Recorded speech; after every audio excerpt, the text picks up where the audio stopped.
Assalamualaikum warahmatullahi wabarakatuh. A'udzu billahi minasyaitonir rajim.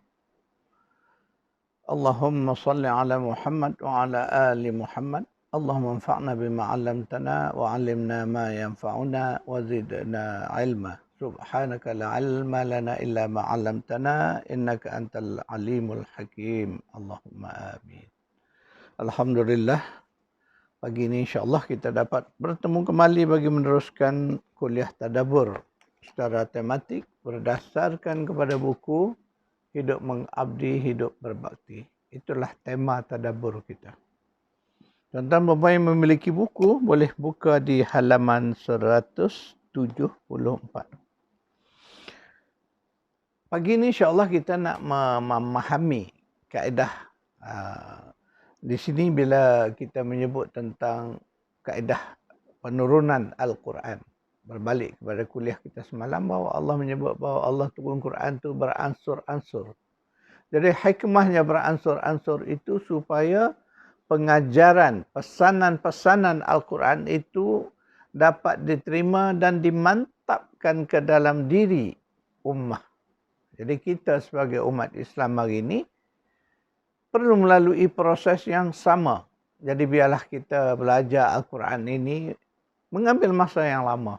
Mengambil masa untuk kita menghadamkan. Jadi setiap ayat yang kita dapat hari ini, contoh setiap hari kuliah kita ni tak banyak, mungkin 1 atau 2 ayat yang kita bacakan.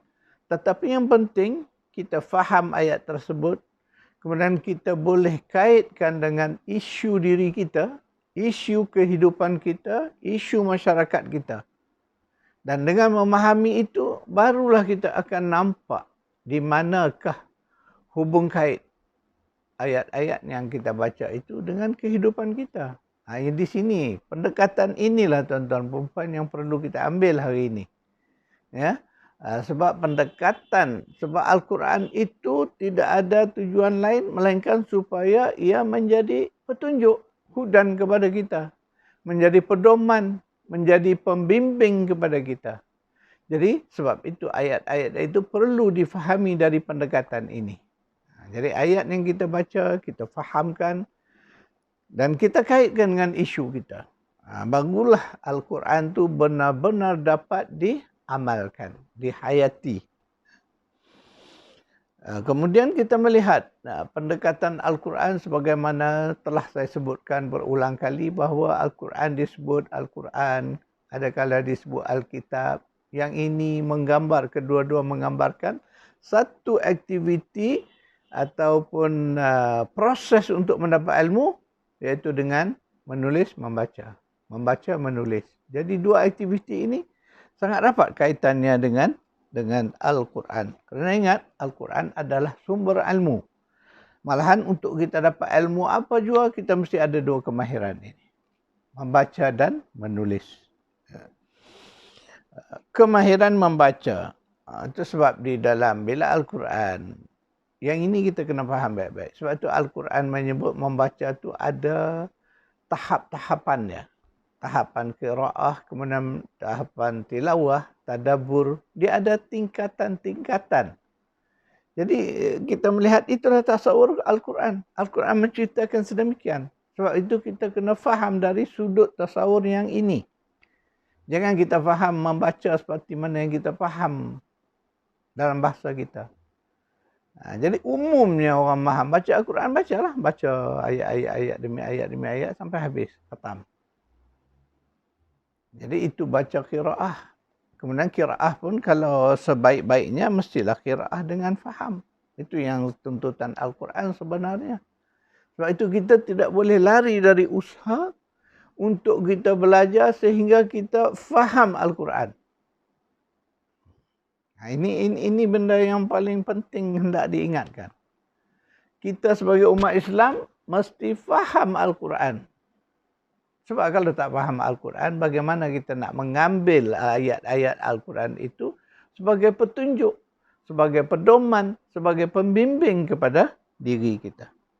Jadi itulah isu-isu yang berkait dengan kemahiran membaca. Dia ada skill dia membaca ni. Jadi membaca menurut Al-Quran ini skillnya dah dijelas. Ketika kita tilawah, di mana levelnya. Mana baca kena faham, boleh mencari maksud-maksud daripada ayat itu, kemudian beramal. Kemudian tadabbur. Tadabbur itu pemahaman yang lebih tinggi lagi. Itu membaca. Satu lagi isunya menulis. Menulis juga tuan-tuan perempuan memerlukan satu kemahiran. Dan kemahiran menulis ini boleh dilatih. Contoh, menulis ini bukan sekadar apa yang disebut celik huruf. Mana kita boleh menulis perkataan, menulis ayat. Bukan sekadar itu. Menulis dalam konteks ilmu ini ialah keupayaan kita mendapatkan bahan-bahan ilmu tadi untuk kita zahirkan dalam bentuk tulisan. Paling simple tulisan itu ialah nota kita sendiri. Contoh, ketika kita mendengar kuliah, kita buat catatan di buku catatan kita itu berupa nota. Nak menulis nota ni pun perlu ada kemahiran. Dengan kemahiran itulah akan menjadikan makna tulisan itu sekiranya kita yang menulis membaca semula, kita faham. Dan kalau boleh orang lain pun membaca nota kita, mereka juga faham. Jadi nak sampai ke level itu tuan-tuan perempuan, perlu ada skill, perlu ada kemahiran nak menyusun ayatnya. Nak menyusunkan kefahaman yang kita faham daripada yang kita dengar tadi untuk diterjemah ke dalam bentuk tulisan. Apatah lagi lah tuan-tuan perempuan, kalau kita nak menulis, contohnya nak menulis rencana, nak menulis buku, itu dah pasti kita memerlukan satu kemahiran yang dipanggil satu skill, satu kemahiran yang benar-benar boleh kita terjemahkan ke dalam bentuk buku tadi. Sebab buku ini merupakan alat untuk menyampaikan ilmu. Jadi sebab itulah kemahiran menulis ini satu kemahiran yang dituntut di dalam bidang ilmu. Tanpa kemahiran menulis, bayangkanlah. Ya, walaupun seseorang itu memiliki ilmu yang banyak, ilmu yang dalam, luas dan dalam. Tetapi kalau andainya dia tidak memiliki satu kemahiran untuk menulis, nak menyampaikan, berkongsi dengan orang lain, maka tak sampailah ilmu yang luas, ilmu yang dalam itu. Jadi akhirnya untuk diri dia saja, tak sampai kepada orang lain. Itu kemahiran untuk kita menyebarkan. Sebab itulah kita diajar bahawa dua-dua kemahiran ini perlu ada. Kemahiran membaca, kemahiran menulis. Mari kita lihat surah Hijr, surah 15.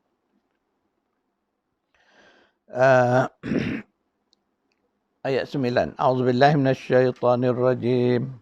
Inna nahnu nazzalna dzikra wa inna lahu lahafizun.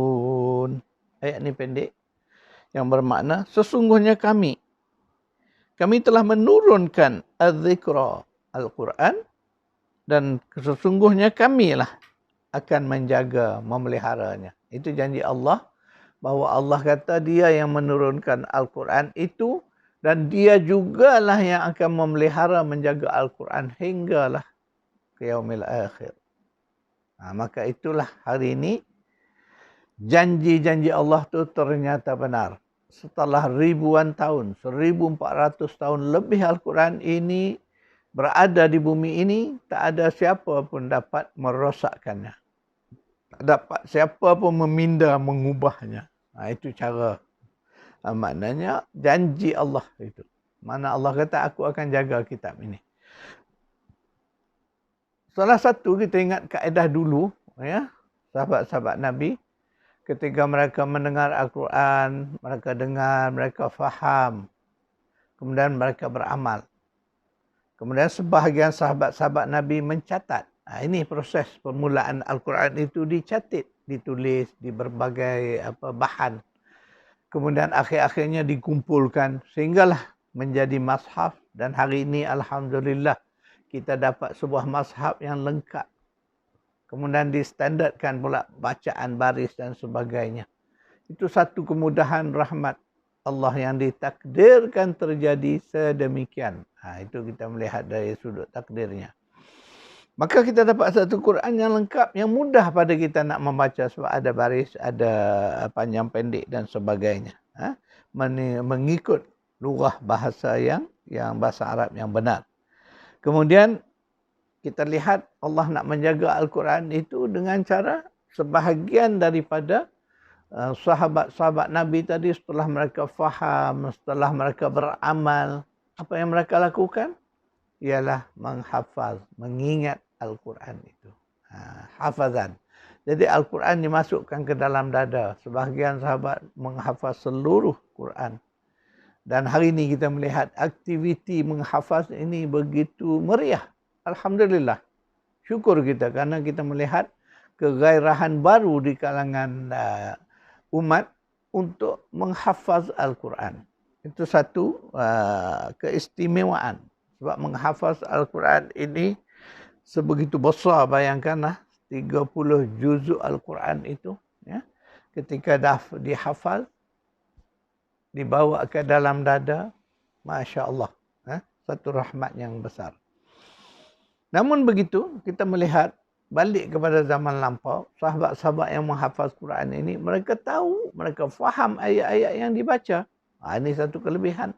Maknanya apa yang mereka hafaz adalah ayat-ayat yang mereka tahu. Ya, ada hukumnya di mana ayat pemberitahuan, di mana ayat sejarah, di mana ayat ancaman, sebagainya mereka tahu kerana mereka faham. Itu yang penting. Jadi alhamdulillah akhirnya Al-Quran itu terjaga, terpelihara. Setelah itu kita melihat perkembangan setelah zaman Nabi, zaman sahabat, zaman tabi'in, zaman tabi'in, sehinggalah ke zaman berikut-berikutnya itu, kita melihat Al-Quran itu telah pun dikembangkan dalam bentuk pembahagian ilmu. Maka adalah kalangan yang faqih di dalam bidang-bidang hukum, itu disebut hukum fiqh. Kemudian ada pula orang-orang yang mendalami bidang tauhid akidah. Jadi ilmu agama itu maka berpecah-pecah. Macam hari ini kita belajar mengenal Islam melalui ilmu tauhidnya, ilmu fiqhnya, ilmu tafsirnya, hadis dan sebagainya. Itu adalah perkembangan daripada pemahaman terhadap ayat-ayat ini. Semalam kita dah belajar, beberapa hari lalu, kita belajar tentang bagaimana Al-Quran itu difahami. Mana orang-orang yang tafakuh di dalam Al-Quran, dia faham ayat-ayat itu, maka mereka mengembangkan dalam bentuk bidang ilmu-ilmu yang lain.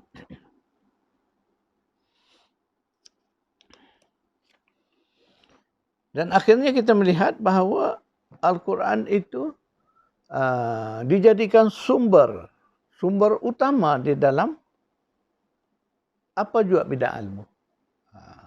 Jadi kalau kita belajar usul fiqh pun dengan jelas disebut bahawa sumber hukum pertama Al-Quran, kedua sunnah hadis, yang ketiganya ijma' ulama qiyas. Itu orang belajar usul fiqh.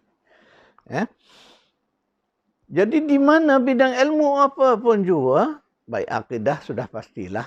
Kalau ilmu akidah tu semestinya lah kita kena pergi kepada dalil qat'i, dan tak adalah dalil yang lebih qat'i daripada Al-Quran.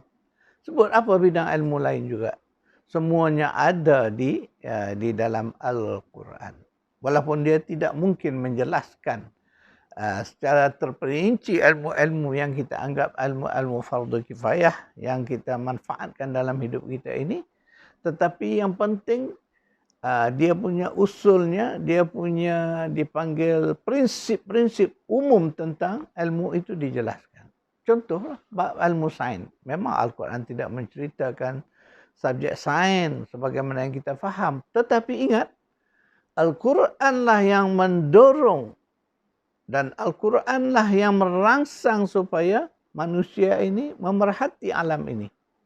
Daripada pemerhatian itu, daripada membaca ayat-ayat kauniyah itulah munculnya ilmu-ilmu yang manusia dapat hasil daripada proses tersebut. Sebab itu kena ingat, Makna asalnya di mana? Al-Quran yang merangsang kita supaya berfikir. Maka terhasillah berbagai-bagai ilmu di segala bidang kehidupan ini. Hasil daripada kerja manusia meneroka ilmu dengan berfikir. Membaca ayat-ayat kauniyah, ayat-ayat yang tidak bertulis. Iaitulah seluruh alam ini. Orang yang mengkaji manusia, salah satunya muncul bidang perbuatan. Kemudian mengkaji lagi, ada lagi ilmu-ilmu sosiologi contoh, antropologi. Ini bidang-bidang ilmu yang ada kaitan dengan pemerhatian kita terhadap manusia sebagai ayat-ayat Allah. Jadi itulah tuan-tuan dan puan, kalau kita nak mengupas pendekatan ilmu dari sudut Al-Quran, Masya Allah, kita memerlukan banyak siri kuliah kita. Jadi kuliah kita hari ini sekadar itu, insyaAllah saya akan buatkan sedikit catatan nota kita.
InsyaAllah kita bertemu lagi pada kuliah besok hari. A'udzubillahi minasyaitonirrajim. Bismillahirrahmanirrahim. Alhamdulillahirabbil wassalatu wassalamu ala asyrafil anbiya'i wal mursalin wa ala alihi wa sahbihi ajma'in. Rabbana atina fid dunya hasanah wa fil akhirati hasanah wa qina adzaban nar.